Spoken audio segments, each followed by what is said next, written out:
Good evening and welcome to With Great Genomic Data Comes Great Responsibility. I'm Sarah Norcross and I'm Director of the Progress Educational Trust, otherwise known as PET. And PET is a charity that was founded back in 1992 to advance public understanding of genetics, assisted reproduction, and embryology and stem cell research, and to look at the law, the ethics, and the science of all these issues, because it's so important to look at them all together. Our aim as a charity is to improve choices for people who are affected by genetic conditions and by infertility. And we promote the responsible application of science by engaging with the public in a number of ways, by leading the debate, by having events like this one where these topics can be discussed, by influencing policy, so sort of taking the discussion from the room to policymakers, and by informing and explaining, so by having experts on our panels and through BioNews, our weekly publication. And we're delighted that we're working with Genomics England as part of their genomics conversation in doing these events.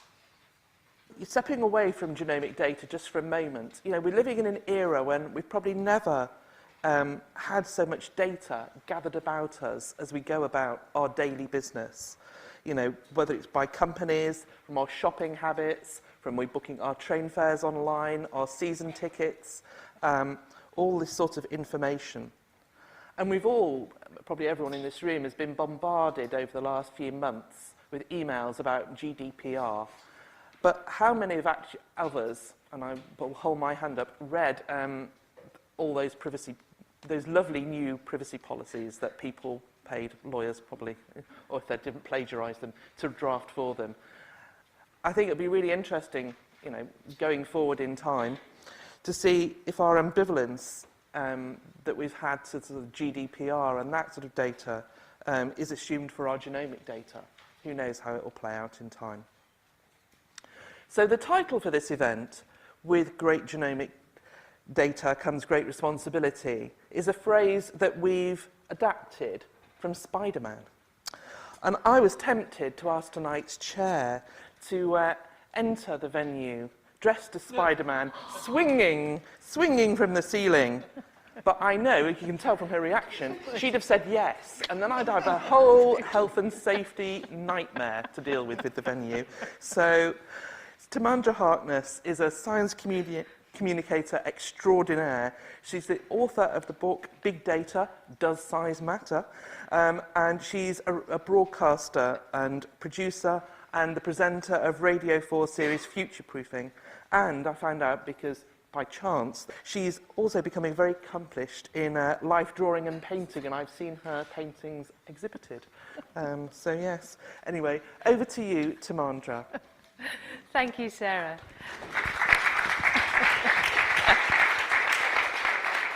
You are, of course, completely right. I would have jumped at the chance to enter on a wire dressed as Spider-Man. So you know now I'm not going to check anything else for you unless you offer me the chance to do that. That's now going to be my absolute minimum requirement.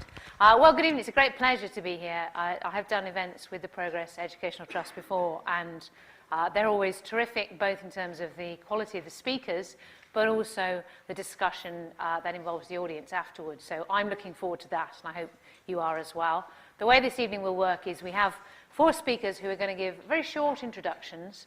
The shortness of the introduction in no way reflects the depth of their knowledge and wisdom, but we ask them to keep it brief because, like us, I think they value the chance to get everybody involved in the conversation afterwards. So they're going to talk for a maximum of 10 minutes each.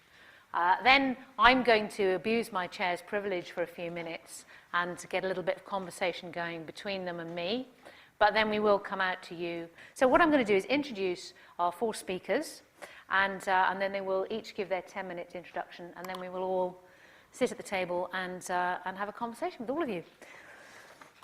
I'm going to introduce them all at once, because then I can go and sit in the audience and watch them. First of all, we will hear from Professor Anne Dalton, who is Director of the Sheffield Diagnostic Genetics Service at Sheffield's Children's Hospital, researcher in the Routine Reporting of Genomic Results Electronically project. Is that because it's got an acronym?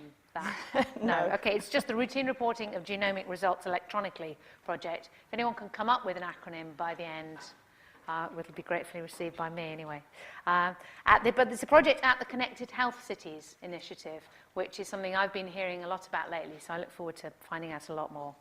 Then we'll hear from Anthony Brookes, who's a professor of genetics and leader of the Bioinformatics Research Group at the University of Leicester, director of the Data to Knowledge for Practice facility and of Nucleus Genomics. Then we'll hear from Tim Hubbard, who is head of genome analysis at Genomics England, professor of bioinformatics and head of medical and molecular genetics at King's College London, and director of bioinformatics at King's Health Partners. And finally, from Natalie Banner, who is the lead at Understanding Patient Data and a policy advisor at the Wellcome Trust, who have a long history of work not only funding research for biomedical purposes, but also involving people through public engagement projects in discussing the social implications. So, please welcome our first speaker, Professor Anne Dalton. Thank you. I'm very focused today on the diagnostic service side of genomics.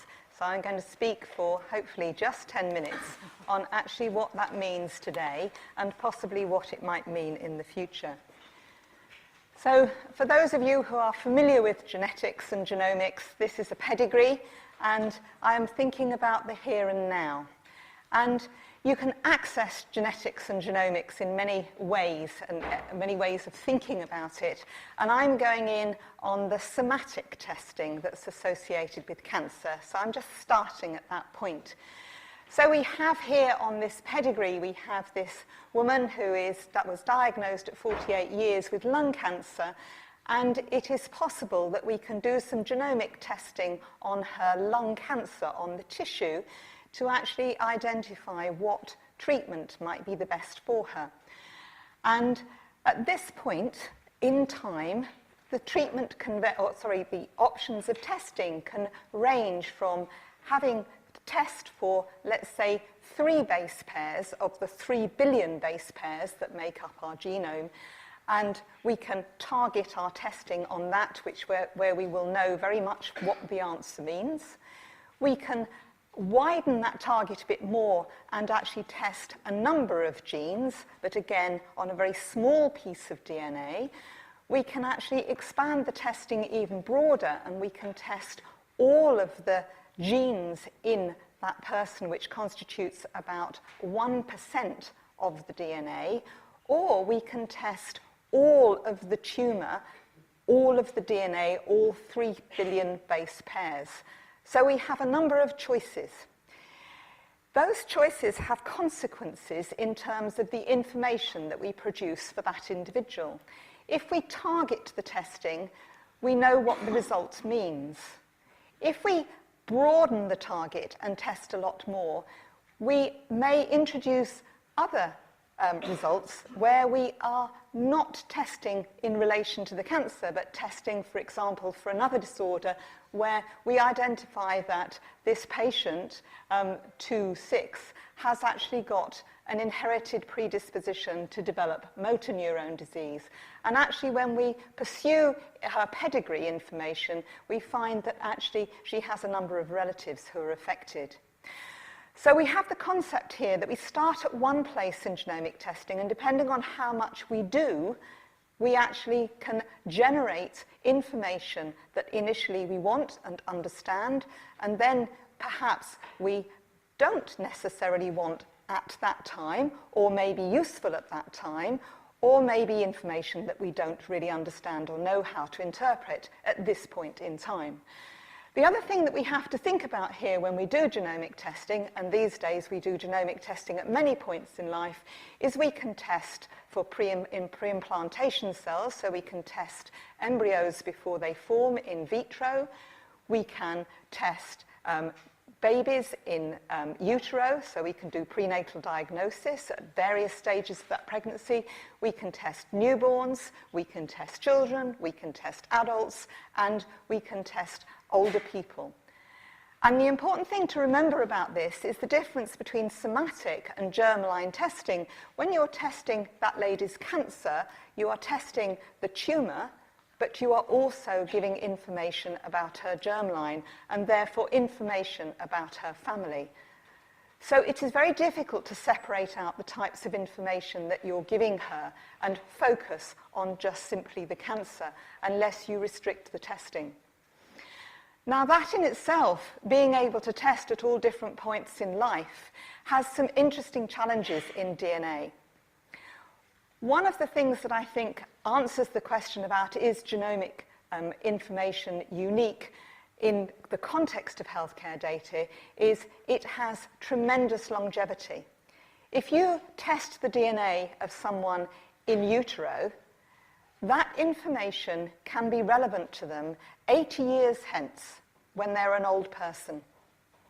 And that means that we have to, at this point in time, think about the future. What will our world look like in 20, 30, 40 years' time? What will that data be used for? Will that person who we've tested and given that information to want that information? Or will they have perhaps changed their minds or decided that they really don't want to know, or that they will want to know a lot more?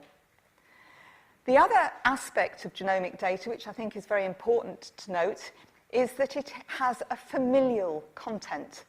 If I test me, I know that I can infer information about my parents' DNA and about my children's DNA and the sort of diseases that they might be affected with. And that means that when we're testing, as we have done in this lady, for a lung cancer mutation, if we broaden that testing, we're also testing her for other things, and we're also testing the rest of her family.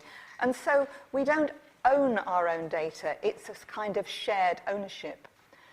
And the final thing about it, which I don't want to emphasize particularly tonight, but I think is very important, is that increasingly it's associated with identity. We're all familiar with DNA fingerprinting, and the more you test, the more information you have genetically, the more likely it is that you can, with a reference sequence, identify that person or identify them through other people in their family who've been sequenced. So you have the potential to identify people through their DNA. So when we put this into the context of where we are now, what people want to know is, what is my diagnosis? They also want to know, having got to the point where they've got a diagnosis, and at the moment we have many people who are desperate for a diagnosis, they want to know, what is my prognosis? And what treatment can I have? And will that treatment work? And one of the many challenges in what we have in what we know about DNA now is we don't know what we will know about it in the future. Will we know that there is now a treatment for these people with motor neurone disease? And we are starting to have gene therapy for certain types of motor neurone disease. So there is clear benefit there. But supposing we identify something that in 30 or 40 years' time, when that person is starting to be affected by it, where there is still no treatment. But I didn't want to know that that was going to happen. And what we know from our genetic testing in the diagnostic sphere is that when there is no treatment and the outcome is not good, for example in Huntington's chorea, the vast majority of people who are at risk decide not to be tested because there is nothing that can be done. So in order to manage genomic data and to manage genomic testing at this point, we have to look into the future and try and guess what is going to happen. And because we don't know what is going to happen, and therefore when we test your DNA and we ask for your consent and say, I would like to test your DNA for this, if we don't know how we're going to use that information in the future, how can you give consent for that test? Because we don't know how it's going to affect you in the future. This does not mean that we have to stop testing and that we can't pursue this. What it means is that we have to engage in meaningful debate with the patient. We have to ask them at this point, do you want a small targeted test, or do you want a broader test that gives more information, some of which we may be able to interpret and some of which we may not, which may protect you and help you in your treatment in the future, or may give you information that you don't want to know. If we engage with people at this point and have those conversations, then we are starting to move into an environment where we can generate big data and we can generate big genomic data, but we are doing it together with the patients and with the public. In this pedigree, those individuals will gain from knowing, and they will also be affected by the knowing. What you know now, what you think you want to know now, changes through our lives. And somehow we have to build in that debate and that discussion with the public and with patients. Thank you.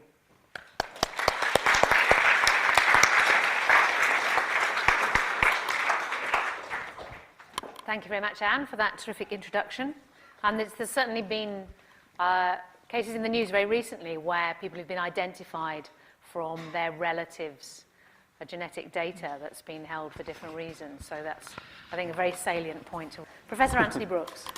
So thank you, Anne, for that great start to this evening. And thank you, everyone, for turning up and for inviting me to be here. I'm going to try to delve a bit deeper. I've got 3 slides. I'm only going to talk over 2 of them, and I'm not going to read them out word for word, so you can read them as I talk. The 3rd slide is just some thoughts that we might want to discuss later. The main point I want to concentrate on today, so we have a statement at the top there. We have great genomic data, and with that comes great responsibility. Well, I think there are a number of questions within that I want to tease apart within my 10 minutes. Is genomic data actually great? You know, there's a lot of hype out there about this. Well, in what ways is it great? Because clearly it is in some ways, but in ways it's not so great. There's a lot of hype. And only if we understand the ways it is and is not great, and actually some of the ways it's negative, can we begin to tease apart what our responsibilities are. So the first presumption you get when you read any media about this is, well, you know, more data, more genomic data, we'll understand health and disease. So the responsibility is surely that we must not fail to deploy the genome and health data to understand disease and health. So let me just put that to one side and say, well, if that's what the responsibility is, let's delve into, is genomic data actually great in that respect, in helping us to understand disease? So how much data do you need to understand these gene-disease signals, how genes affect disease? Well, if those signals are big, which is the impression we get from all the media, you don't need much data. So why are we arguing we need loads and loads of big data? What about the time and cost in this? It took, 15, 20 years to sequence the human genome, 3 billion. It was supposed to be finished in 2003. That was 15 years ago. We've spent a lot more than 3 billion on trying to understand it since then, and we don't really understand it, and there's a lot of hype. So why do we need these big data sets? The answer is because the signals are generally not that strong at all. There are a few simple cases, rare diseases, a few traits which a single gene causes that trait, or as near as damn it. So those are good, those are big signals, fine. But the vast majority of the genome is not like that. Tiny, tiny little signals, and we chase bigger and bigger data sets to make sense of it. The trouble is, the more and more data you have, biology doesn't get bigger, but your false signals, your noise gets bigger. And if you get to a point, you've got so much data that your noise is now bigger than your real signals, you end up chasing false leads. And I fear that we're starting to do that with lots of complex disease traits. There's another problem, that when you do these large studies in lots of large populations, you do get some signals, 10% increased risk for this, 20% increased risk for that, 20% reduction for that, but nothing ground shaking, and those predictions are only valid in a population level. You sit across the desk as a clinician with one patient, you cannot apply those population inferences to an individual. So the main use of this in health and disease is to just get a sense of what pathways and genes might be involved, to just guide slightly what other research we do to understand disease. So I think that in those ways, genetics is very much overhyped. That last point, I want to stress it with a very striking truth. The chance of someone being unfaithful or homosexual is 70% genetic. That's how strong genetics is if you look at the whole genome. But when your husband or wife is not faithful to you, if they come back and say, it's my genes, are you going to believe them? Right? That's the point. You cannot apply genetics the way we do it to an individual and say anything meaningful. So, for complex disease, genetics doesn't tell you much. For simpler traits like rare disease, yes, certainly it does. My second slide, we were asked to say something about our work, so I'm going to quickly take a little sidestep. Because genetics is powerful for rare disease, that's where I'm focusing my effort. There's lots and lots of data out there, very highly sensitive and powerful and valuable data, but it's all disconnected. We've tried for years and years to get people to share data and integrate it. They won't, for all sorts of reasons. So we're working with lots of standards bodies to create the structures, the standards, the principles, the infrastructure to connect these data. It's still difficult, so what I'm really focusing on is ways to discover data. It may be hard to get people to let it go, but if you can allow them to let you find out that it exists, then you can go and ask for it and arrange the collaboration. So that's the approach we're taking, and that's really working very well. So that's my work in a nutshell. But I'll go back to the topic for this evening. If genetics is not so powerful for much of rare disease, what can you use it for? Well, here's a few things that it's very powerful for. This is where genetics really is great. If you want to understand population genetics, human history, evolution, it's really, really powerful. But that includes ancestry studies. So where do you come from? Who do you come from? Keep that in your mind for a second. It helps people locate criminals from crime scene samples. We all know about that. That's a great thing. But did you realize that from your DNA, from a piece of DNA, you can now predict surnames? Because in the West, the male surname travels down the male family tree, as does the Y chromosome. There's a massive correlation between the Y chromosome you carry and your surname. So if you get your DNA, if you've got a piece of DNA, you can probably predict the person's surname, skin and eye color, your ancestry again, and you can predict who your family members are. Turn that around, if you find DNA that is correlated in family members, you can find the individual. So for tracking people, for knowing things about people beyond health and disease, there are many ways in which genetics is powerful. And that, for me, is where genetics is really great when you want to talk about great responsibility. We need to think about privacy. People say, well, so what? I've got nothing to fear, nothing to hide. Well, why don't you walk around naked? Why are we worried about body scanners actually seeing through your clothes? There are things that we've got nothing to hide, but we want to keep them private, and we should have a right to do so. Genetics takes that away, the way we're doing genetics today. Racial, insurance, other job discriminations, things like that, which can come about not because these signals are real, but because the insurance companies rather think they're real, they will still discriminate against you. And it's not just your DNA that we're talking about, it's shared with all your relatives. So there are these many kind of ways in which genetics is really a challenge for society, and we have responsibilities, and yet many people just put their DNA up there online openly. Have they suffered from doing so? I don't know. So my third slide, I'm not going to read it through. While we're changing over, I'll let you look at some things here. These are examples of where there have been some big problems by genetics going out there in society and things that have happened, and I think some of these we might want to discuss later. Thank you.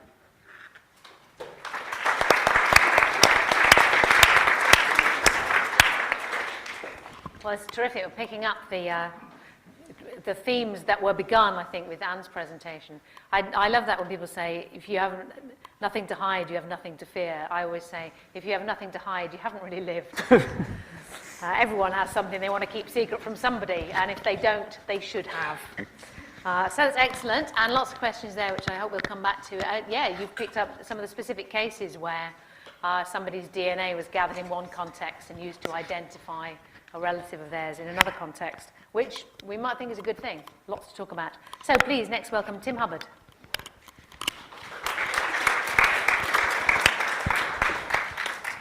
Right, thank you. So I'm going to tell you, having had those two views, how things have been done in Genomics England to address some of those issues, particularly from the point of view of worrying about too much testing, security of your data. So Genomics England, of course, came out of David Cameron saying that we should do 100,000 genomes, and then the setting up of Genomics England to do that. And the lever for that really was the price of sequencing dropping like a stone from $3 billion we spent on doing the first genome, $3 billion, down to now it's less than $1,000 to do one whole genome. And instead of taking years, you can do it on a single machine in 27 hours. So the business of collecting your whole genome is considerably different to what it was. So it puts that in the realm of a genetic test in the health service. So the mission of Genomics England, firstly, it's primarily set up as a treatment project to improve health in the NHS, transform the NHS to using whole genome data. It's focused around only a few things, so only things that are tractable right now, as has been said, rare diseases and cancer, where you can you know enough to interpret the genome. And so the objectives are improve the health in the health system, build a legacy of infrastructure so that you can handle DNA on that scale, data on that scale, stimulate the economy in the sense that we don't understand a lot about the genome, but there's having so many people in the UK having a genetic investigation and treatment, there's the potential to grow that industry of understanding how to interpret genome. Lots of startups around looking at ways to interpret it in ways to add new treatments on top of genetics. And then, of course, do research as well, stimulate research. So what we built is this pipeline. We've got genome medicine centres, which are scattered around the country, which are the vehicle for identifying patients who have unmet clinical need and could benefit from having a whole genome sequence. There's a contract to actually do the sequencing, so the DNA is extracted and goes there. Then the data goes into a data centre, and then inside that data centre there's an interpretation pipeline run to return a result back to the NHS. Now, you'll note that all of this sits inside the NHS firewall. So, although the data centre is using kind of private cloud computing, that's all inside a government data centre, and it lives inside inside the NHS, and none of the data goes outside the NHS. That's an important principle from a starting point in terms of protecting genetic data of individuals. Now, returning results, because we were told by Anne, do I need to sequence a whole genome? Well, for this interpretation, we're not going to use all that genome. We're trying to treat in people who have particular conditions. So we're looking at the genome from the point of view of that condition. So we only report. The report is about that condition. The whole genome is there, but it's being asked a question about that condition. The genome gets stored, which means that if the patient comes back with another condition, you can potentially go and ask that genome about that other condition. But there's no direct analysis being done to look at everything to try and predict your future. Because as Tony said, we don't understand it that well anyway. So we're focusing on essentially having the genome in escrow. You can go and refer to it, but you don't have to do a full analysis. There's the option to have a few extra things scanned for, but only where there's an actionability. So I think this principle of you don't run an analysis on the genome unless there's something useful you can say about it. And so that's the fundamental underpinning of how the project's been set up. Where we got to, these are a bit out of date, it's more like more than 80,000 genomes where there's a sample connected in the NHS. There's more than 60,000 genomes sequenced, and there's more than 10,000 family reports, around 20,000 genomes equivalent that have been returned back to the NHS.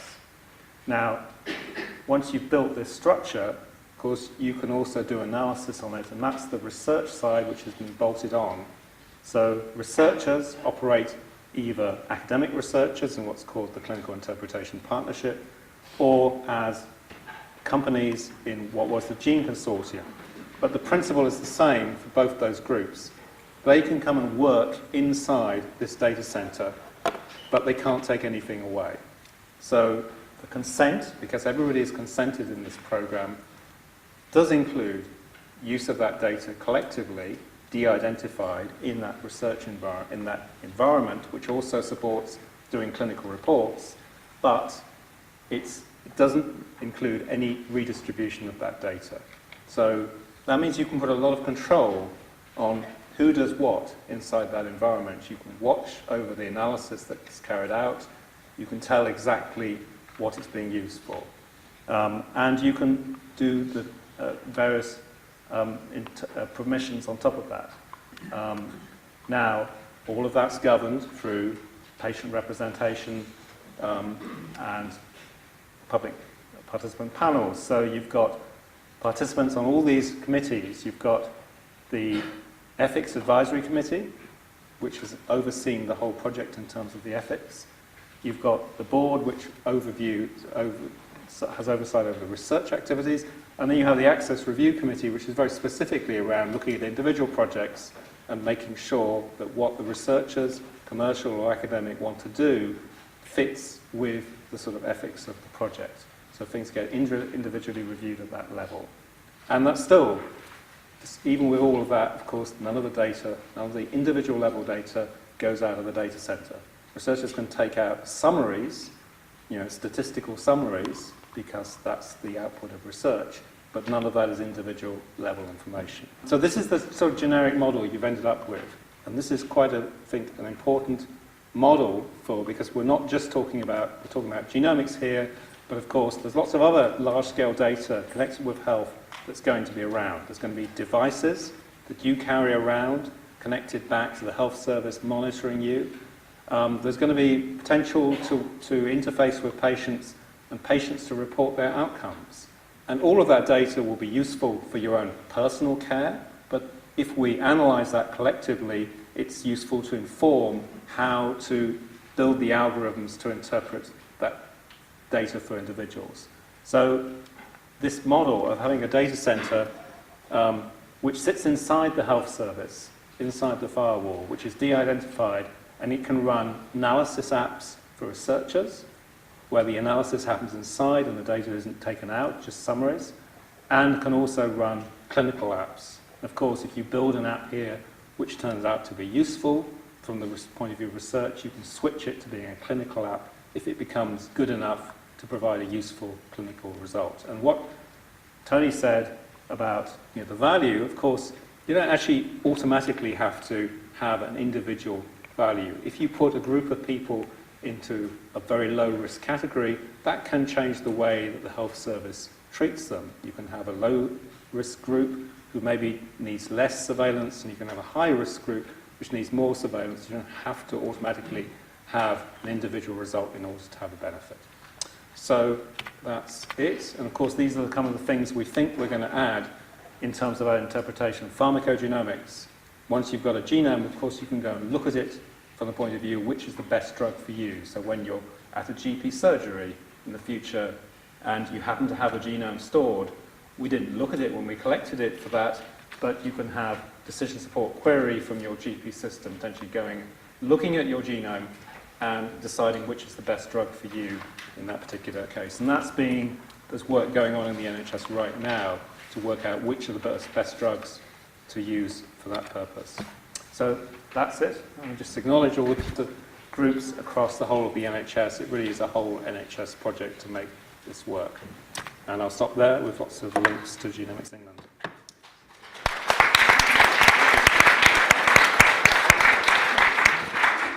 Thank you, Tim. I think it's very apt to end by saying these are all the people who are involved in this project, not just the people whose genomes are involved, but also all the researchers and clinicians.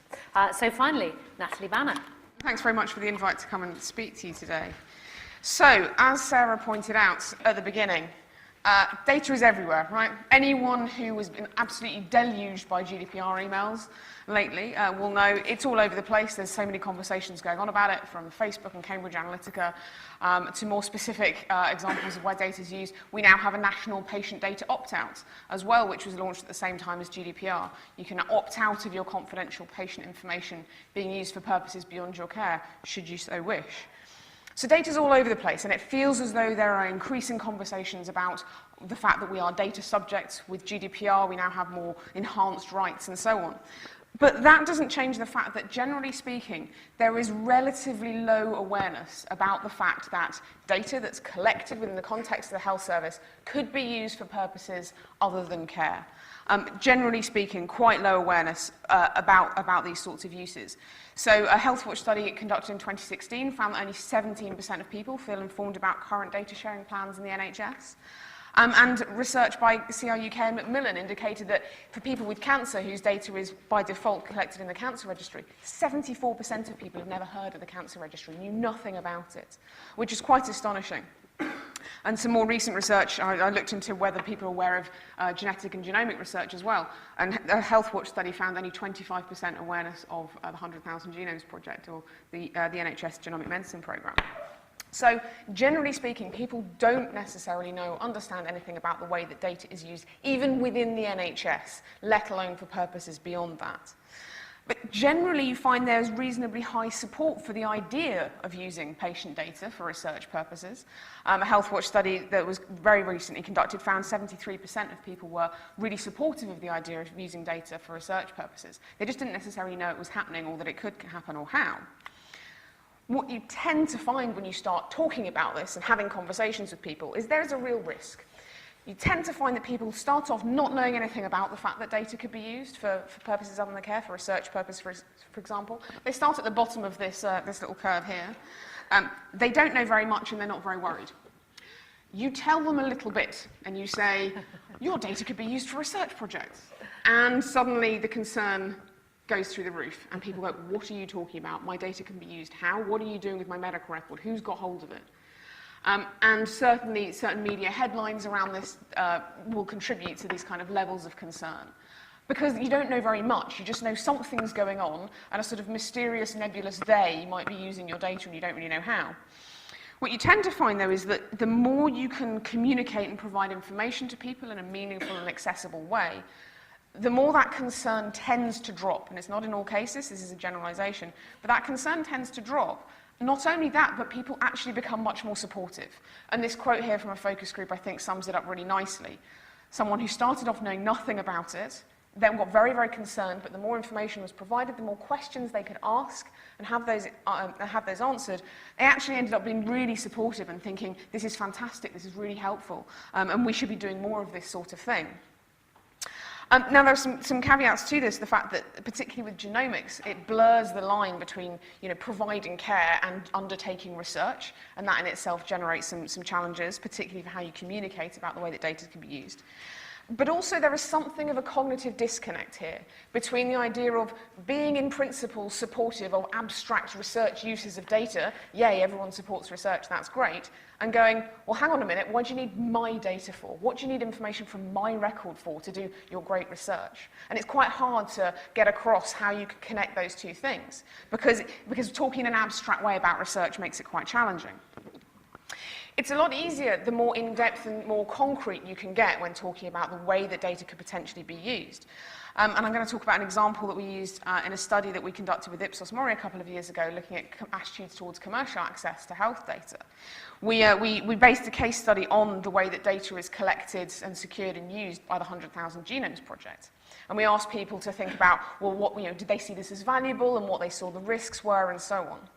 And actually, the example of genetic sequencing turned out to be the one that people thought was absolutely the highest value to society. They saw there were some really fantastic benefits, but they also saw it as incredibly risky.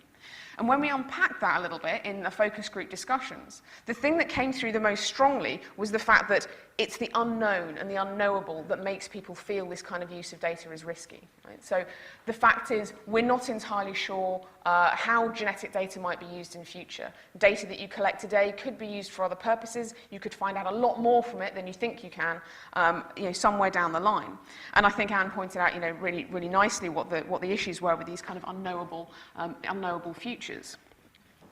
But given that we're talking today about responsibility, in the context of those unknowns and the fact that we don't necessarily know the way that genetic and genomic data might be used, I think this draws some really challenging questions about the limitations we have on consent. Because at the moment, obviously, there is an informed consent process for participating in the 100,000 Genomes Project. But actually, when we don't know what those future uses might be, there's a real limit to how much you can rely on consent to kind of take on that burden of responsibility. It's also quite a challenge for patients and participants as well to take on board this information, to be able to think through the risks and feel informed when what you're saying to them is, we're not quite sure what's going to happen next. And this makes us think that if we're going to take the idea of taking responsibility with genetic data seriously, we need to think about other methods of governance beyond consent for doing ethical practice.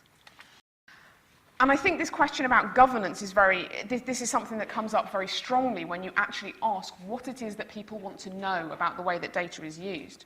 Here's some examples of typical questions that patients and the public have about the way that data is used. And a lot of them refer to kind of governance-type questions and processes. There's questions there about transparency, about public benefit, about accountability, where does the buck stop, about the safeguards, how is this protected, how is it looked after, who's making these decisions.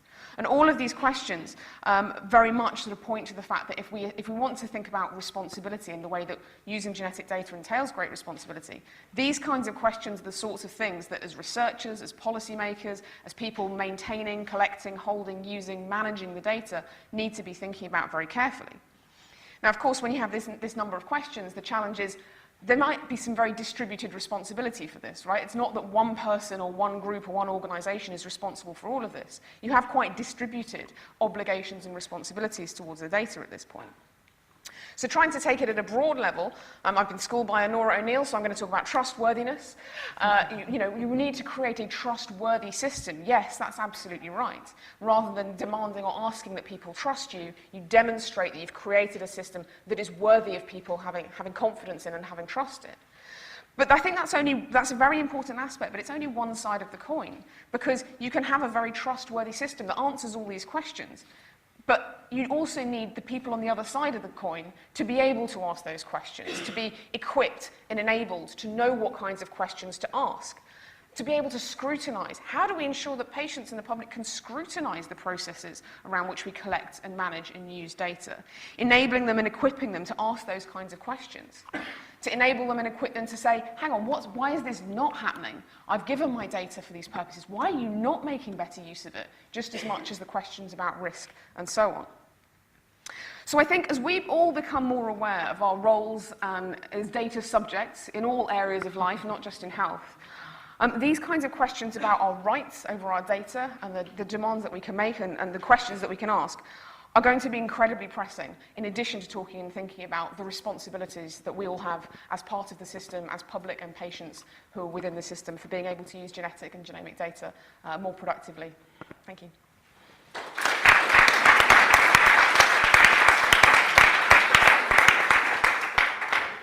Thank you very much. I think that was a great range of introductions, because you covered a lot of varied ground, and yet everything linked together quite nicely. Symbolised, by the way, I don't know if anyone else has noticed this, but it's almost like a visual aid explaining the mixing of genes from the mummy and the daddy, that we have vertical stripes, horizontal stripes, and then Tim beautifully checked in the middle. I don't know if you three planned that, but it couldn't be better if you hadn't. Okay, good. Now moving on. I'm sorry, that was just, it was so perfect, I had to mention it. So there's a couple of things that I would like to throw out and maybe hear what you all think of it and see if there are points of agreement or disagreement here to get going on, and then I really will come out and let you all have your say. One of the things was the nature of consent. And I know this is a really thorny problem with anything to do with big data, really, because one of the great strengths, of course, of big data is precisely that you collect data in one context, or I mean, in some ways, data is automatically collected, but of course that's not the case with genetic data. But you collect it in one context, and then later you can ask a different question of it in a different context. And several of you alluded to this, the idea that there may be questions and indeed methods and techniques in the future that aren't thought of now, for which that data could be useful. Now, obviously, to say that we can only use that data for the specific thing for which the subject originally gave that consent completely limits that whole potential for using it, with benefits potentially for that person and also for a lot of other people. But on the other hand, our current model of consent for research doesn't really work in that context, does it? So is there a way out of this? I'd just like to hear what you all think, really. What direction do we need to go in to resolve this issue? Well, I'm not sure that there's, you can give broad consent in a framework where what you're consenting, the way we've structured this, it's used generically, but only for purposes which are listed in the ethics agreement, and then you've got a set of patients, the public, overseeing that in terms of practical terms. So in some ways, it's like Parliament. If you've consented to a general principle, in some ways you've delegated responsibility to a group who are going to look at this permanently and review individual applications. That's one way around it. And then, of course, individually, you've got the opportunity to opt out if you don't like the way it's going, for example. So you're kind of, it's not a disastrous thing that you've given one-off consent forever. You can withdraw, of course. So I don't think it's so bad, the structure of broad consent. So that's the answer, is to give consent for classes of questions that may be asked, and then with the option to pull it out.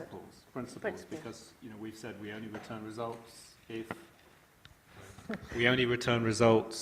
if it's actionable, for example, and so that's a principle. Okay, thanks. I think from the diagnostic point of view, I would like to see a different model emerging. One of the huge benefits of people who are having genetic testing for a particular disease or condition, for themselves and for others, is if we data share and share data of a very comprehensive kind, not just the genetics, but the treatment, their lifestyle, their environment. We can interpret the genomic data better from a diagnostic information point of view, from a prognostic information point of view, and give potentially you better information as the patient, but also your relatives or people who suffer from the same conditions. So there's a tremendous benefit to sharing data and looking at that data from a clinical, diagnostic, prognostic, NHS point of view. I think that the challenge of the separation between your care and your family's care and other people's care within the NHS means that in order to manage this from a consent point of view, I think that we have to work with our patients and the public to agree that we will data share within the NHS for the purposes of patient care. And people are often quite surprised that we don't. And we don't. We don't share between institutions. Your patient record does not travel with you from one hospital to another. A very brief summary, if you're lucky, might do so. And often your patient record is relatively incomplete, and therefore any new clinician that you meet has to go over the same ground. Who are you? What is your condition? How are you experiencing it? What treatment are you on? And often the patient knows far more than the clinician.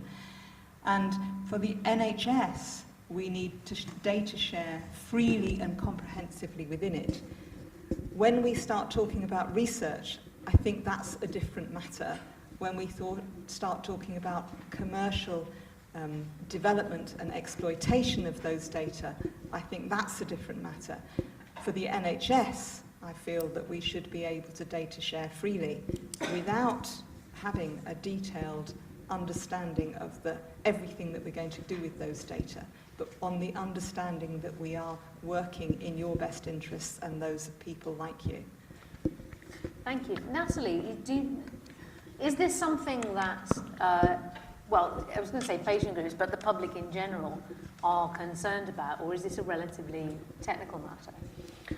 Well, there are certain very technical aspects to it. So, for example, under the General Data Protection Regulation, consent is a very, very high bar for being able to legally, being the legal basis on which you process data. And actually, the guidance from the Health Research Authority is that consent is unlikely to be the appropriate lawful basis for processing data for research purposes. So there are some very, nitty-gritty technical aspects of consent to delve into, and the question about the broadness of consent that you can give is also subject to a lot of debate within Europe, actually, about because different countries approach it in different ways. The issue generally for patients and the public, from our understanding and from the research that we've done, is that in general, people are kind of supportive of the idea of being able to use the data, but often people would prefer to be asked for permission. And that doesn't necessarily equate to giving informed consent and going through that sort of much more informed process about the way that data might be used, but it's almost seen as a courtesy to be asked for that data to be used for other purposes. So a sense of control, and it's just I don't mind, but you should ask. You should check beforehand, which it feels quite different from consent, but it is that sort of idea of there being some process by which it's checked that this is okay by you. Yeah. Okay, interesting. Do you have anything to add? Yes, indeed. I think this is a massive question, and we're not going to solve it tonight. But it comes down to two things Natalie said. She referred to the importance of information, informed consent, and the idea of developing a trustworthy system. So just a few words on each of those. If we don't know what the risks are, how can we inform people? And what worries me is a lot of the time I see people who want the data spinning the story in a way that, is not lying, but it's definitely bending the truth a bit to get what they want, i.e. the data. A paper I just read the other day about, trying to get data and looking at these consent issues, simply argued in its conclusion, we need to do a better job of convincing people to give the data. That they should give the data, right? So they're starting from a position that we should have the data, it's the right thing to do. These people with the data don't understand that. Let's convince them.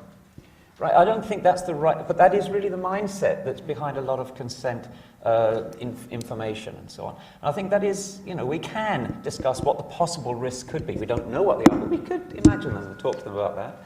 The other thing is this trustworthy environment. Yes, you can develop a relationship of trust. That's great, and we should do. But is that going to be there in 10, 20, 50, 100 years from now? The data will be. It'll still be relevant to all your family and your descendants. We don't know who's going to be running the country or who's going to hack those databases.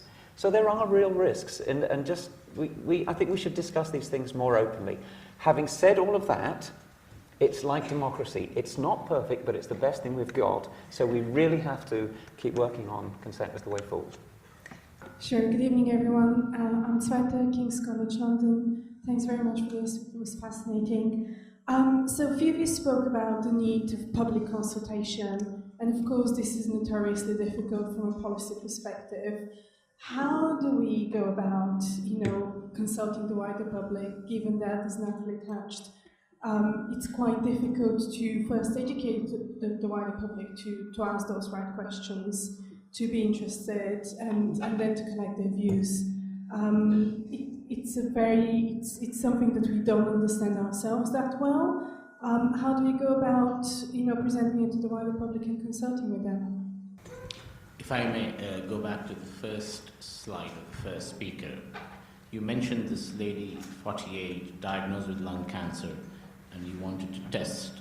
I just want to know what tests are you talking? What are we looking for? What is it that you wish to?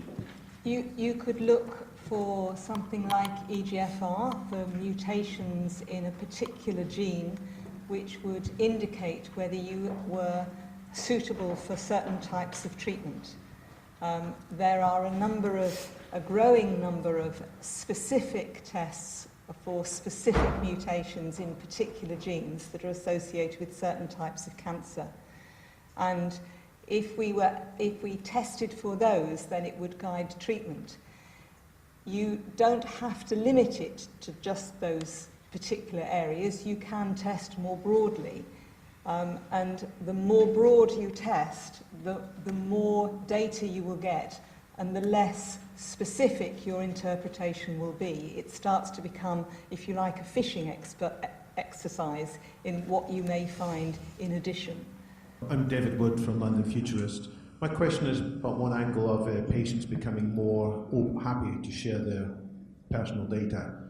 Is there a concern that there might be cures arising from them sharing the data, but that the financial benefits to the cures will be held disproportionately by some of the pharmaceutical companies who happen to be able to get access to this data? And so people may feel, yes, they would like to share because it's going to be good for people who've got the disease, but then they or the health service are going to have to pay through the nose. So to what extent is this an issue? And can you give guarantees that the data will not be enabled just to make huge profits for the pharmaceutical companies in a way that is going to put the health service in even more of a budget crisis than at the moment? Well, it's been partly answered. I agree with Anthony that the data is not good enough to make a big song and dance about it. I mean, we're creating a mountain out of a molehill at the present stage. And I thought in Anne Dalton's talk, showing a family tree with a big black dot with a patient with lung cancer, it made me believe that you got an odds ratio. You know the risk, the gene sequence gave you the risk for developing that lung cancer. What was the risk for that, in fact? I guess it was 1 or 2%. The patient was tested because they had lung cancer as a way of choosing which treatment we would give them. Yes, but the way you portrayed it, the black dot in the family tree, I thought, I mean, there are risk factors for breast cancer, Alzheimer's disease, but there's not one for lung cancer, is there? So panel, I'll come back to you now, and then I'll come back out for more points and questions. So the ones that are really outstanding are, how do we consult the public about this when it's a difficult subject with many layers, and many of us are not that well informed? I think it's a question for everybody, really. But you don't all have to answer all the questions. This big question about patients may be happy to share for, if you like, for clinical good, for general knowledge to benefit future patients, but maybe less happy if they think that a big private company is going to benefit financially from this. And this question which you've raised, which is about the kind of the sense of certainty and uncertainty, I think, are the different things going on here that certainly I'm talking we, the public here, because as you obviously noticed, I'm not an expert here, that sometimes we're talking about somebody who has a disease, sometimes we're talking about risk factors which may be small or maybe confounded by other things, and do we need to be clearer about these distinctions? So as I say, you don't all have to answer everything, but if you could, between you, answer everything, that would be great. Do you want to start off? You start, yeah. Thank you for the first question. It's a really nice opportunity to plug understanding patient data, because our aim is to try and support better conversations about the way that data is used in health and research. And recognising that data can be quite a dry topic. It can also be quite technical, quite complex, a little bit overwhelming. So for both sides, whether you're a researcher or a clinician trying to talk about it, or a member of the public or a patient who wants to engage with it, it can be quite a tricky and difficult topic. So one of the things we do is try and provide some resources to help make the language about talking about data a little bit easier. We have lots of resources about talking about identifiability and whether data is anonymised or identifiable and so on. So we are developing quite a few tools to try and help assist with those kind of conversations.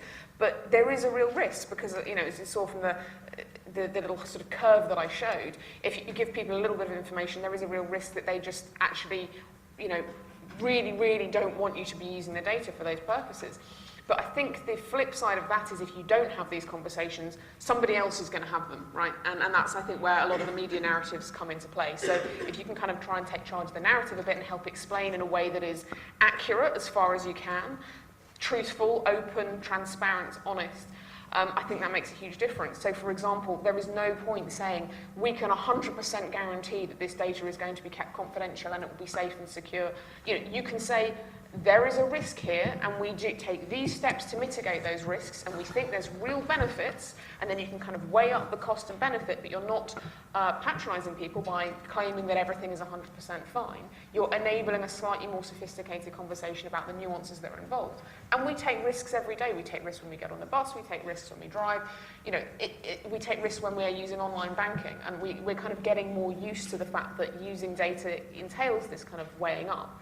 So I think having a slightly more sort of nuanced discussion rather than talking about things in black and white terms is an important part of that.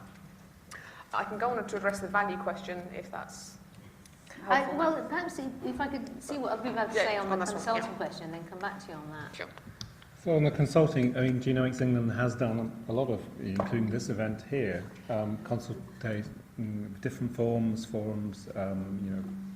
focus groups around, the ethics, and of course these committee structures that are all in place to oversee that's been built up over that process.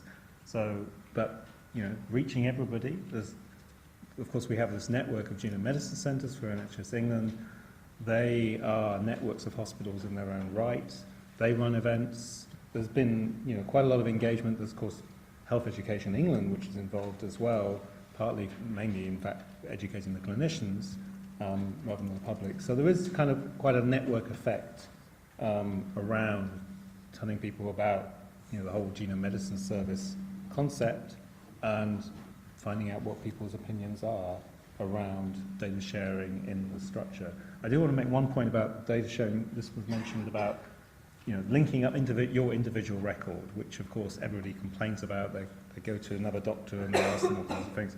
That is actually, there's something which has just been announced, the local health and care record exemplars, and the idea there is to link your records up for your care, just for your care, so that there's already pilots around this, so that GPs can see hospitals for you and vice versa, just to improve your care, so you don't have doctors not knowing what happened, having to phone hospitals, and that's having a big impact already, and the intention is to make that broader and link it up to other networks and make sure that when you move, the data moves with you.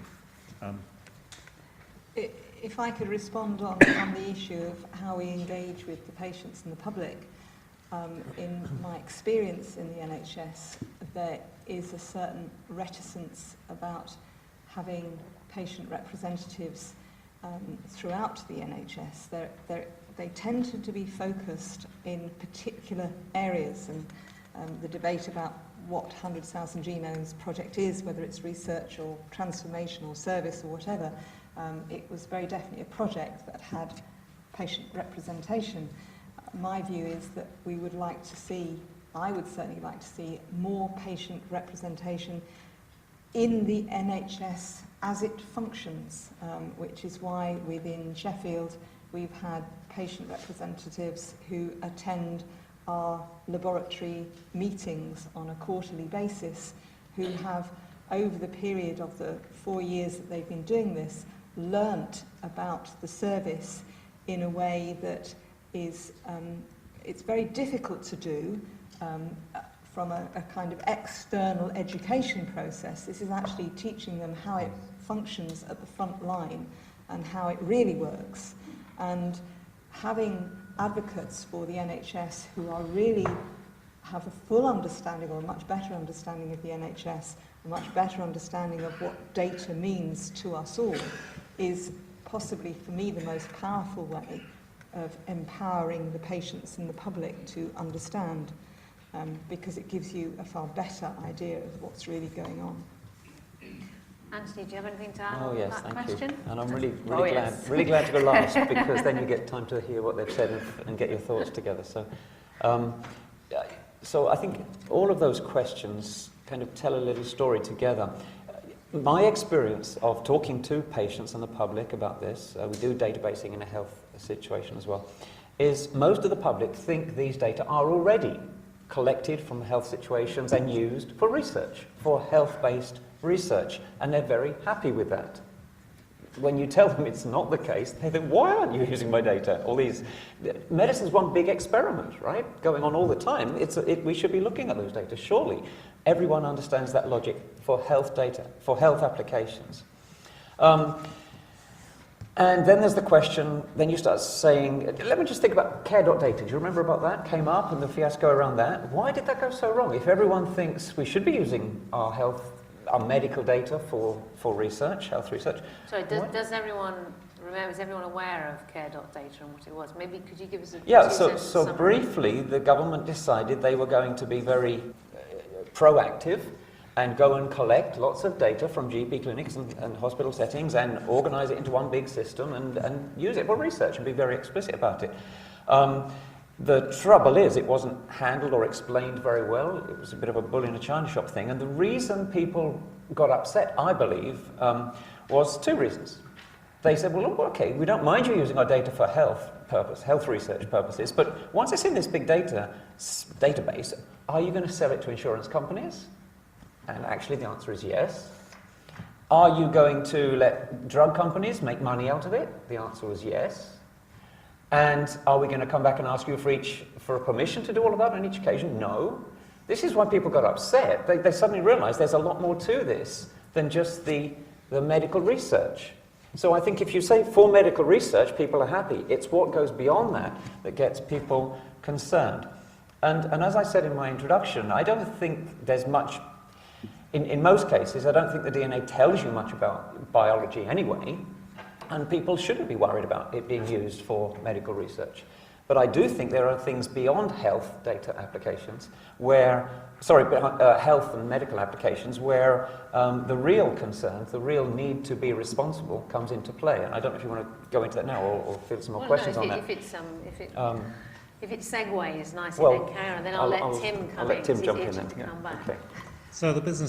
So the commercial access issue.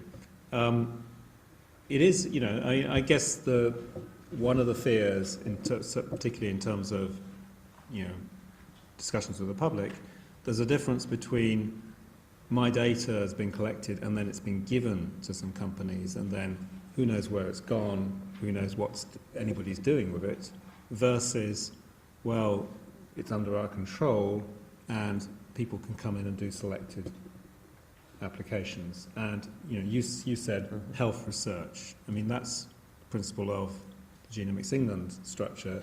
It has to be health research, which excludes insurance, because that's not health research. So that's, if you have this mechanism of an access control committee and an ethical set of guidelines, you can implement that if you don't distribute the data. And I think there hasn't been enough emphasis on this, the difference between data under our control where people can come and do some analytics, and that's how social science has worked for years, with the same sort of structures. You can come to the building or you can remotely access it, but you can't take it away, versus distribution of data. And I think people are more worried about distribution of data when you don't know where it's gone. Now, of course, we're doing this in the UK, in Genomics England in the health service. What about links to other countries? There's a 1 million genomes project being suggested across Europe. So you can still do that without distributing the data. You can do federated analysis where you do analysis inside your secure data center and analysis inside somebody else's secure data center, and you share the statistics. And the reason why you want to have larger sets of data is statistics. And so you can effectively do that and increase the power of the statistics without sharing the individual level data. So keep the same rules that your data stays inside the health system while still enabling the kind of discovery. After all, you don't get drugs out of thin air. The pricing thing is a different question. But if you block it, you won't get new drugs. But the other question is, as the gentleman in the second row raised, that comes up a lot, is, well, I'm donating my data for the public good, and then a company is making money out of it.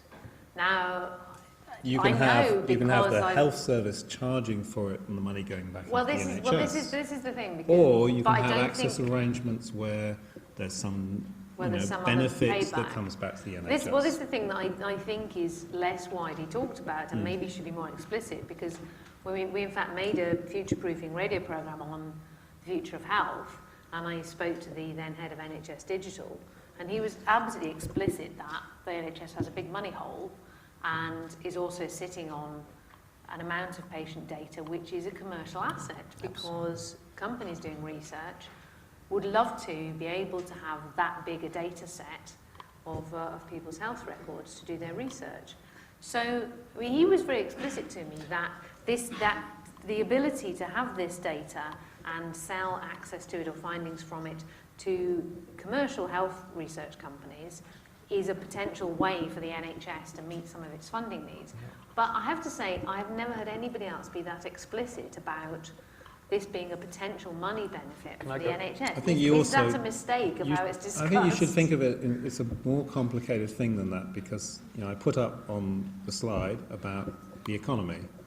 You've got a large number of people in the NHS, you've got environments like this where you can do data analytics, but those are all patients, they're all potential members of clinical trials. That's attractive. You need to do that work if you're going to test a drug. That makes the UK an attractive place for pharmaceutical companies to operate. It also makes an attractive place for new drugs to be the first to be tested here and put in trials here. So there are benefits in terms of economic activity by having that framework. Now you can structure the framework in different ways in terms of benefits, but of course after pharma pays tax goes back to the government. There are different mechanisms of the money flowing around. As a government, you've got to decide what the right way of structuring that is. Can I go one step beyond? You can, but I think Natalie's been waiting politely to come back in. So it's true that there hasn't been a kind of widespread discussion and conversation about this, but the life science industrial strategy is a huge part of that, is about realising the assets that the NHS contains, particularly in a post-Brexit world. We have to think about UK PLC and what our trump cards are and so on. Sorry for using that word. And so it's very, very much at the heart of government thinking at the moment about the way that you can actually realise the potential that's contained within NHS data. So it is part of those conversations. As to whether there has been sufficient or even very much at all discussion about what that means in terms of what patients and the public think, I think that has not happened yet. It's critical that it does happen, because I think a lot of people would support the idea. We know that the NHS, really needs some serious investment and funding, and it may well be that people think, well, actually, if we can make better use of this data that's collected across the population in safe, secure ways and so on, if there is a public benefit associated with something that a commercial organisation might bring, then maybe that's okay, maybe it's not. It's also not just pharma, increasingly it's tech companies. And pharma, we have a very well-established system of regulation, the way that pharmaceutical industry operates. Tech companies, we don't. It's very much a sort of Silicon Valley, mentality of let's see how much data we can gather and use, and we'll find out some good uses for it. So we haven't had that conversation with patients and the public yet at all. And I think it's absolutely critical we do quickly, because this is pressing, and it's definitely part of government agenda at the moment to try and realise the value and the potential of this kind of data. But in terms of the tech companies, you wanted to chip in, didn't you? I just wanted to kind of reflect on the fact that though the government and the UK PLC can see a huge benefit or potential benefit from this, the risks are individual. It's not going to be a wholesale damage to society that's going to happen if there is a data breach, or that somebody finds a way of utilising the data in such a way that it is discriminatory, or that the landscape changes or the political environment changes so that we no longer have the controls that we have had confidence in the past. It is individuals, it is individual patients, individual members of the public who will be the victims of whatever happens. And I think it's really important for me to reflect on the fact that patients aren't a homogenous group that you do things to. They're all individuals who respond to the process of having genetic testing or how it impacts on their family in very, very different ways. And if we're going to truly move into personalised medicine, somehow we have to continue to recognise that we're all individuals and we have all have an individual experience of the NHS, of our treatment, of our disease, however it works.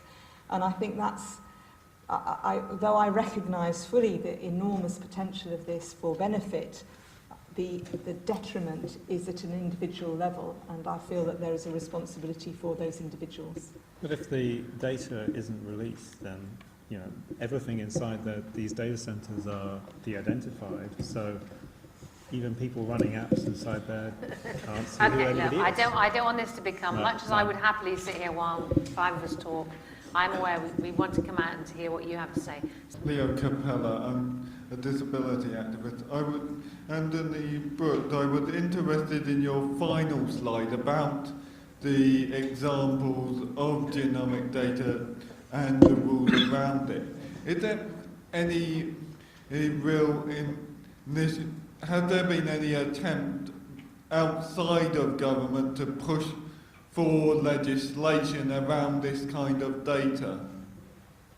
I was wondering whether we're too cautious about data sharing, because the experts don't understand what the genomics data reveal about us fully. We don't want this data to fall into the pharma, but the pharma, and we're concerned that the pharma make money on that data, but how the pharma will operate, make new treatments and make new drugs, if they don't have a viable financial plan. And also, I think all of us in here, if we ask our GPs to hand over our files to us, we will be surprised with the amount of information that our GP has on us, and we're not aware of this information. So I'm sure that our GP knows a lot more than we do about us, but we're still very concerned that this information might go to someone else. And I think, are we too cautious? That's my Are we too cautious? Very good point. I'm Peter Braude from King's College London. Number one, I want to say Genomics England and the 100,000 Genome Project is wonderful in that it is unique internationally, in that it is one health service that is actually dealing with it. And I'd like to move the discussion a little further, as Anne was talking about, it's individuals who matter enormous. And we've already seen GSK, if I'm correct, in this country has got a 2 million Genomes Project that they want to do as a pharmaceutical company. There are over-the-counter plenty of testing kits that are available, such as 23andMe and so on. That data is available. It may not be handled in the same sort of way. And as you rightly said, it links individuals. So somebody being tested in the States has information that can link back to individuals, say, in this country, because that data is unique. What sort of protection is there in that sort of thing? Could people actually use something like blockchain to protect their own DNA data for purposes only that they would approve of? I mean, how are we going to deal with that bigger picture? Thank you very much. Bigger picture and extra points for first use the word blockchain. I'm Barbara Speyer from University College London. As we know more and more about the genome, and we know how it causes diseases, there's going to be more and more pressure to alter the genome to cure diseases. And people suffering from diseases are going to strongly want their genome altered to cure them of the diseases. Now, how far can we go in altering the DNA? We obviously don't want to do things that will carry into further generations, but supposing somebody doesn't intend to have any children, are we allowed to alter his DNA to cure him of a disease? I feel there's going to be more and more pressure on that. And how far can we go? Very good point. The great question that arises, if we can study the genome, should we start altering it back? Hi, my name is Sabri, Jamal, and I'm a bioinformatician in the Royal Marsden Southern site. And I have a question that kind of stems off from the lady in the front talking about how difficult it is to basically relay information to the layman about science. And so my question kind of is a little bit directed to Anthony. and that is basically the average layman usually have, if you ask me at least, a misunderstanding of what we do, what we are able to do with biology and what we currently know, and where basically things are going in the future, and that basically stems off in the fear that most people have. And as you might know, when there is any groundbreaking research, there's news about it, and people are interviewed and have to give some sort of explanation. Often this is an oversimplification of what the research actually is and what can actually be done and what will be able to be developed in the future. And most people don't really understand neither that when such groundbreaking research, whether it's basic or advanced, has come out, that it's 10, 15 or 20 years until that will actually be put and implemented. So I was wondering a little bit about the hype you mentioned. How much do you think that this hype comes from oversimplified explanations, basically? Thank you. Let's start maybe by showing Anthony for that one, but I'll remind you the others just before that. How many discussions are happening outside government on these issues? Are we too cautious, considering that there's probably already a lot of data in our doctors' records about us? Are we missing benefits?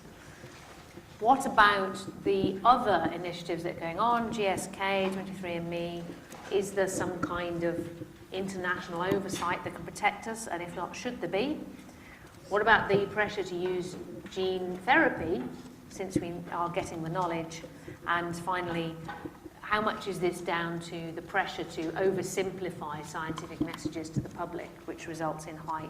So since that was addressed particularly to you, Anthony, do you want to kick us off with that, and then go for any of the others that you'd like to? So I agree with the general point the questioner's making, that there is a lot of misunderstanding, a lot of fear, a lot of concern out there because we don't understand what genetics really is and all the hype in the media. You hear about the gay genes and things like this.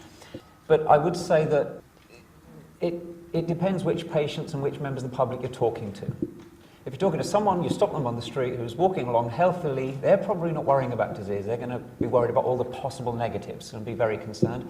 If you go to the other extreme, someone who's got just had a birth of someone who's got a severe rare disease, and they want to know if they're going to maybe have another a child with a rare disease, they want to know if they're going to have another affected child. They'll hand over all of their data and everything immediately and say, take it, do what you like with it, give it to the drug companies. So it depends on who you're asking. And they'll have different levels of understanding and different motivations there. But then those that are more worried, and we could easily say to them, no, don't worry, you're exaggerating your fears. We need to remember that it took 60 years before between when the germ theory of disease first came up, before we invented antibiotics and then started saving lives. So, we're talking decades and decades, not 10, 20 years, but many, many decades, perhaps a century. And it will be your descendants that benefit or suffer from that world we then live in. One of those things we'll be doing in the next many decades is gene therapy. And I actually was in a lab in Edinburgh when I first started my career that was doing the very first gene therapy. And the head of the lab, I'm not exaggerating, to do one basic simple experiment, had to fill in forms that stacked that high on the desk. So that's how cautious we were back then. And the concern was, well, we're going to treat the somatic tissues, not the germ cells which create new babies, it's the muscle, the skin, and so on. The concern was, well, we might cause cancer. And then if we get it wrong and cause cancer, the whole field will be shut down. And I said at the time, you will cause cancer. You're playing with the DNA.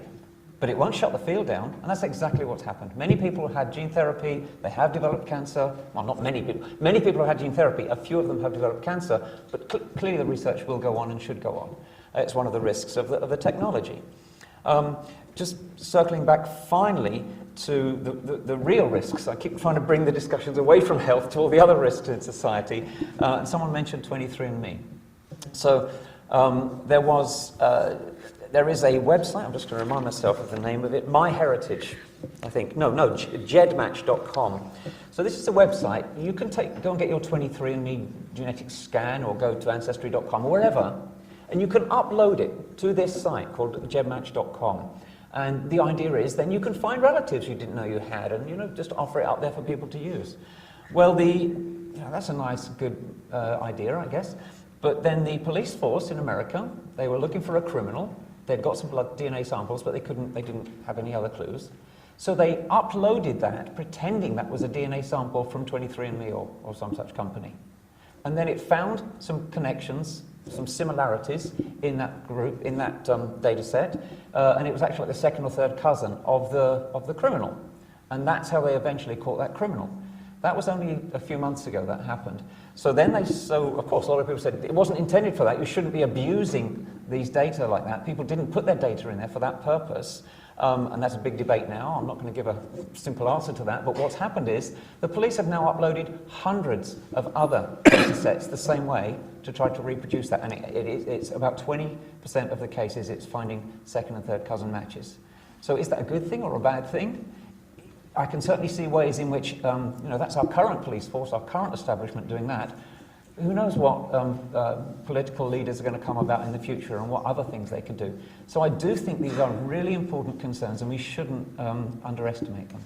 Anne is itching to come in on this one, and then I will give you There's a couple of things. One about the controls. I was delighted to find that in the new Data Protection Act, there is an explicit statement that if you data mine in order to identify someone, i.e. if you look at their genome or if you look at their biomarkers, etc., specifically to identify somebody, then it is illegal and you are subject to a fairly hefty fine and a criminal sentence. So we are finally getting some legislation in place that actually has some protection for if there is data out there that's about you, if then people go in and utilise those data in order to identify you against your will and without your permission, then that they can be prosecuted, which is a good thing. Coming back to where we are in the future and the potential for gene therapy, which I think is the miracle, and I am hugely impressed and supportive of the potential for gene therapy for treating the tissue, as in the condition, but not for treating germline, because I think that sits in another box. And I think that that's a huge plus for people who are affected with genetic disease. I would just like to mention that when I was in the States recently in the San Francisco Museum of Modern Art, in their Designed in California, in order to trigger debate, the final future model or the future object of what is designed in California and has potential for changing the world was the do-it-yourself CRISPR kit. Which I thought was just wonderful, because actually when we talk about altering genes, we're not just talking about humans. I can imagine that you could have the do-it-yourself CRISPR kit to have purple tomatoes, or pink tomatoes, or any colour tomatoes that you choose. So there is a lot going on out there that is in genes, that is not just about humans, it's about the organisms we interact with. And I think that the person who raised the issue about legislation is very wise and very far-sighted, because actually we do need to look into the future collectively as a society and start to think about what controls we want out there and try and do it before it happens. Or at least before it's happened to a lot of people and the cat is already out of the bag. Is everyone familiar with what CRISPR is? I imagine you probably are if you've been to Progress events. It's basically a technique for gene editing that is so efficient and reliable that people are starting to make desktop kits so you can genetically alter small organisms in your own garage. So if you're in need of a new hobby, there you go. So Tim, you were itching to come in. Yeah. So the question about the GSK and 23andMe, yes, it's a large amounts. They've not been done yet, the GSK work, but those will all be research subjects. And if you sign up to 23andMe and opt into the research thing, you're opting in to be a research subject. And of course, did you read the document that you agreed to? Because that is part of the problem. You're giving away your control. Now, of course, this is where GDPR is a great thing, because it's applying then minimum standards and saying, you can't write a document which which removes protections you have under GDPR, which is why this whole data industry has been jinxed by this to some extent, because it is bringing data hygiene into control across the world. And it's being said this is a European Union thing. The Economist wrote that American companies should do this as well, because it's out of control, and we've seen that, of course, with the political angles as well. So, but you have to take on some responsibility because you've signed these things. Now, do we need a better way? GDPR isn't going to defend us against everything. A better way of overseeing these documents. I'd like to see some organisation which vets the documents. So, in the open source movement, of course, there is something called the Free Software Foundation, which vets the licenses that govern open source software. They're kind of like a clearinghouse for approval of licenses that they're compliant. We could do with something like, there is a little thing that you can plug into your browser which will give you traffic lights because they've gone and assessed the terms and conditions. But, it's tiny and it only does a few websites. But I think we need something like that to, beyond, maybe GDPR will move into this space because you've got things like the ICO doing some enforcement. But, we have to deal with these terms and conditions. Natalie, did you want to pick up any of those questions? Yes, I think I'm just picking up on this question about the future and how do you kind of anticipate and do we need legislation to anticipate sort of future uses and so on. In some sense, thinking about the future means trying to anticipate the unanticipatable. Right? If we knew exactly the way things were going, we could design a system that could accommodate that and accommodate all those risks and so on. But to some extent, that's just not possible right now, particularly with genetics and genomics, particularly with the advent of machine learning and big data techniques and technologies that are going to be making use of data in ways that we just can't anticipate now. I mean, to take the example of Facebook, they thought they were doing great in, trying to connect the world up together, and they've potentially undermined democracy. So you can't you might have the very best of intentions, but you can't always anticipate. And actually, one of the ways I think that you can try and, get ahead a little bit on those kind of really thorny questions that there aren't really clear answers to, is to think about the principles by which you would want to hold people using data, managing data and collecting data, how you would hold them to account. I think transparency is absolutely critical here. Transparency, being clear on accountability, and that's where GDPR is actually quite sort of forward-looking, actually, because it really does bring those sorts of principles in, kind of bakes them in at the outset. The other point is, it's much, much easier to have these conversations and to talk about these when you've got some specific ideas and examples, rather than being very, very abstract. We could use data in these sorts of ways in future. When you can drill down into some specific examples, you can generate some really interesting conversations with people, even if they're not necessarily well-versed in the way scientific methodology works and so on. Drilling down into some specifics can really help, and to that extent, local conversations rather than national ones are often a more effective way of doing this. There's some really nice initiatives going on in healthcare, Connected Health Cities, for example, up in Manchester, where getting together local people, local stakeholders in a community of practice can really, you can have some fantastically insightful and detailed conversations, but focusing on that local level makes it a lot easier, and then hopefully you can sort of try to build in some of the processes and some of the principles into the way that data may well be used in future. We're rapidly running out of time. I think we probably have time for one, maybe two very quick contributions to the floor before I ask the panel to sum up. And I'm just wondering, with this huge amount of data and this huge amount of responsibility, where does the responsibility lie in actually communicating this information to patients and to the wider public?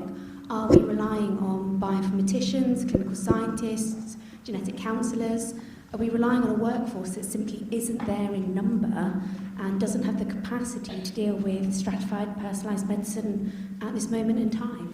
Maurice, Gleeson, I'm a genetic genealogist, so I work with DNA to do family tree research, connect adoptees with their birth families. And it's just to come back to Tony Brooks's comment about GEDmatch and the identification of buckskin, not a buckskin girl, but the Golden State Killer. After that, GEDmatch introduced new terms and conditions which allowed people to delete their profiles, delete their family trees, privatise their kids so that nobody could actually see them, and a lot of people did that. But also, they got an extra 100,000 people joining the database because people wanted to be part of the solution of finding serial rapists and serial killers. So it's just to make that point that we might think that people are very concerned about privacy and data protection, but in actual fact, can 100,000 people be wrong? And I would think that possibly they could be, because a lot of people don't understand what they're signing up to, and that remains a major challenge. So in terms of whose responsibility it is, the fact is that the vast majority of people out there, out in the real world, don't really care about this stuff until it affects them, and they're not necessarily, you can't force information down their throats, right? If they don't want to engage and they're not interested, they're not. But providing information in an accessible way that means that if they have questions, they can find the answers easily, I think is absolutely critical. And when you ask whose responsibility it is, I think anyone who is involved in a system of collecting, managing, looking after, using, doing research with data, everybody has a responsibility towards being part of the conversations, whether that's, you know, if you're doing a research study and you've used data that's come from the 100,000 Genomes Project, saying that and saying that that's where it's come from. We have a citation on our site which is about if you use data that's come from the NHS, that you cite that and you state that this is where this data has come from. Little things like that can all be part of building up that bigger picture and that bigger conversation. My final takeaway message is don't be scared of data conversations. They're not as difficult and technical and panic-inducing as you might think, and very happy to support or help people who are interested in kick-starting those conversations about the way you might use data, and genetic data in particular. Excellent, thank you very much. Anne? I want to think about the patient, and those who engage in having 23andMe and doing their genealogy are doing it by choice because they're interested, because they're nosy.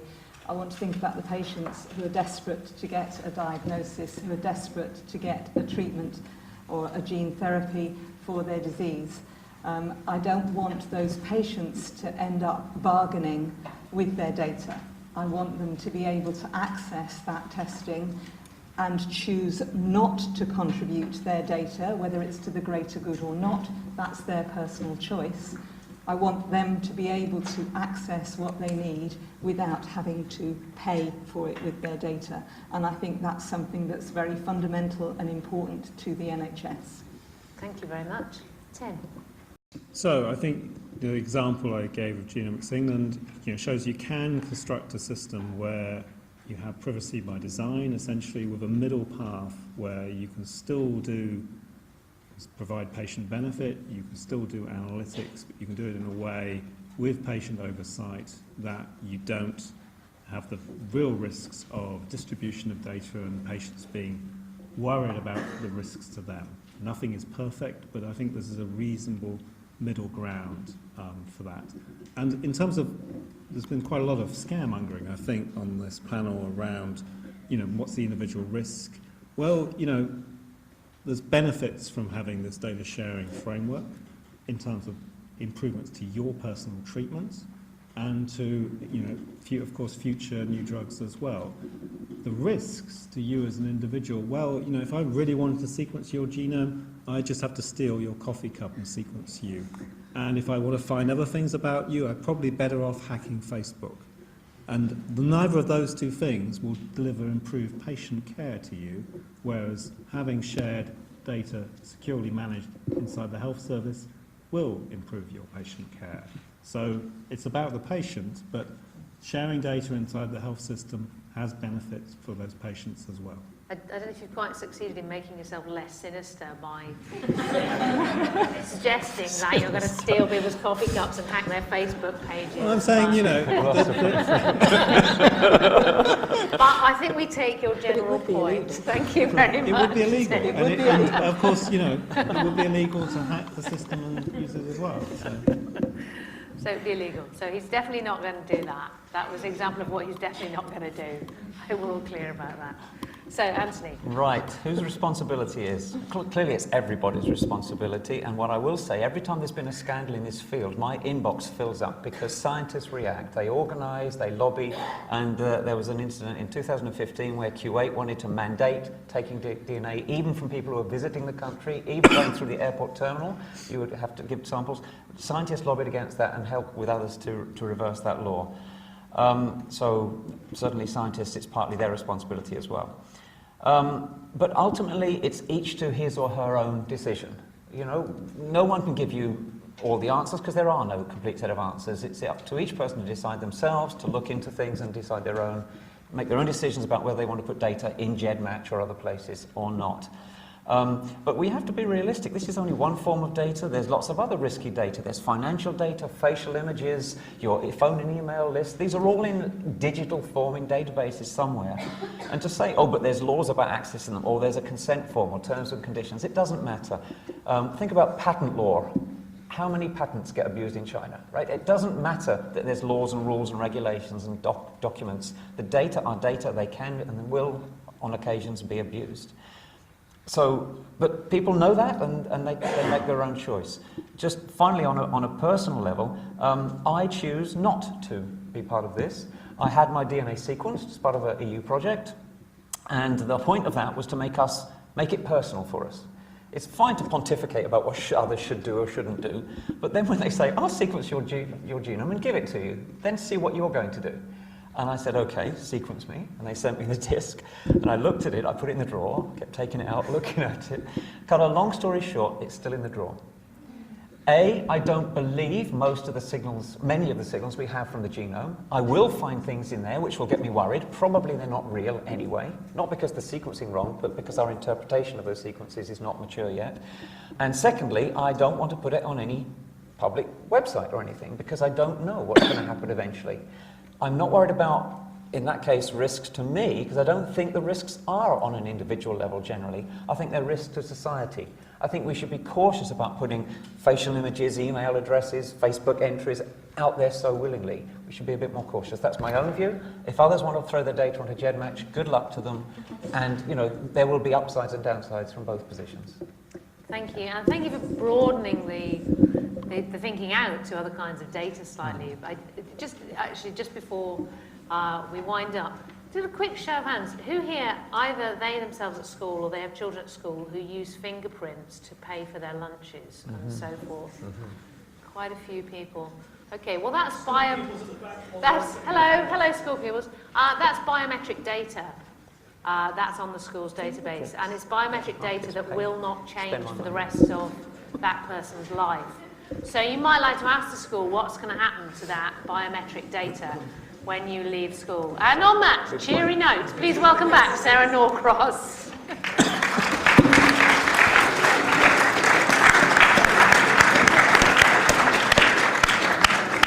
So I also have to do my plug. We're a small charity and we need your help.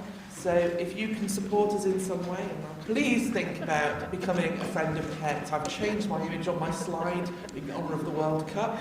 Yes, PET needs supporters. A regular donation of just £3 a month can really make a massive difference because we're such a lean organisation. Really, we do want to continue to put on events like this, and your support on a regular basis is crucial to that. We would really like to thank our partners, Genomics England, for working with us on this.